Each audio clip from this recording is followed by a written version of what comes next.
Hello guys, in this video I am going to show you how to enable the Touch ID function in the EasyJet application.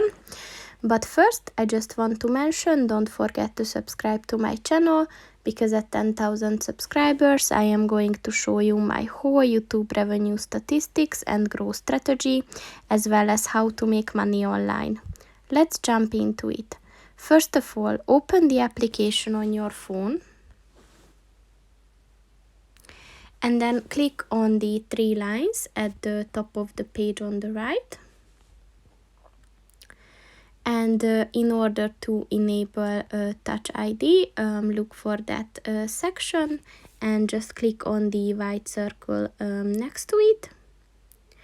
And once it turned orange, this function is enabled, and you will be able to sign in using Touch ID from now on. So that's pretty much it for this video, guys. See you in the next one. Goodbye.